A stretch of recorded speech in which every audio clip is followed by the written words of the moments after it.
আজকে আপনাদের সঙ্গে শেয়ার করব খুব সিম্পল ওয়েতে মাসকলাই ডাল দিয়ে রুই মাছ। আশা করছি আমার এই সিম্পল রেসিপিটা আপনাদের ভালো লাগবে। আর কম বেশি প্রায় অনেকেই এই মাসকলাইয়ের ডালটা খেতে ভীষণ পছন্দ করে। চলুন কথা না বাড়িয়ে রেসিপিতে চলে যাই। এখানে আমি 1 কাপ মাসকলাইয়ের ডাল নিয়েছি আর তাতে 1 কাপের মতো পানি দিয়ে দিলাম।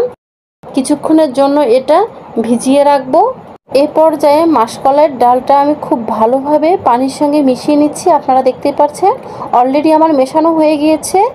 এখানে আমি রুই মাছটা খুব ভালোভাবে কেটে ধুয়ে পরিষ্কার করে নিয়েছি। দেন সামান্য একটু হলুদের গুঁড়ো আর সামান্য একটু লবণ দিয়ে মাছগুলো খুব ভালোভাবে আমি মেখে নিব।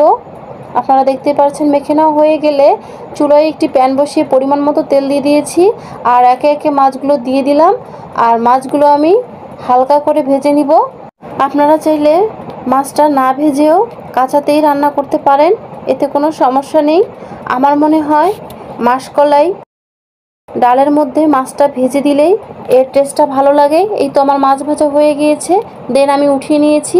এখন আমি এ পর্যায়ে একটা প্যানে আমি মাছ ভাজা তেলটা ছিল সেটা দিয়ে দিয়েছি একসঙ্গে মরিচ পেঁয়াজ বাটা 1/2 কাপের মতো, দিয়ে দিয়েছি পরিমাণ মতো হলুদ, অ্যাড করে দিলাম 1 চামচ মরিচের গুঁড়ো, দিয়ে দিলাম পরিমাণ মতো লবণ আর অ্যাড করে দিলাম 1 চামচের মতো জিরের গুঁড়ো। আপনারা চাইলে ঝালটা কমিয়ে বাড়িয়ে নিতে পারেন, এতে কোনো সমস্যা নেই। খুব ভালোভাবে মশলাটা আমি কষিয়ে নিয়েছি। দেন এ পর্যায়ে আগে থেকে যে ডালটা আমি ভিজে রেখেছিলাম সেটা অ্যাড করে দিলাম। দেখতে পাচ্ছেন এটা দেওয়ার সঙ্গে সঙ্গে অনেকটা ভারী হয়ে গিয়েছে। দেন আমি আবারও পানি অ্যাড করে দিয়েছি।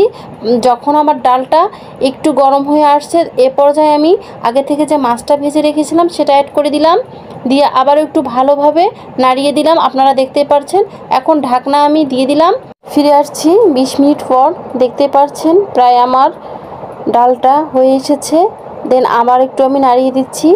এই মাসকলাইয়ের ডালটা রান্না করতে খুব ইজি, খুব সহজেই এই ডাল রান্নাটা হয়ে যায়। এখন আমি এর মধ্যে ফোড়ন দিয়ে দিলাম। আপনারা দেখতেই পাচ্ছেন ফোড়নটা দেওয়ার পর আবার একটু আমি নাড়িয়ে দিব।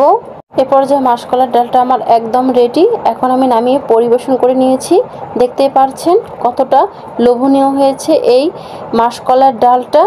আপনারা একবার হলেও এই রেসিপিতে ট্রাই করবেন, ইনশাল্লাহ ভালো লাগবে।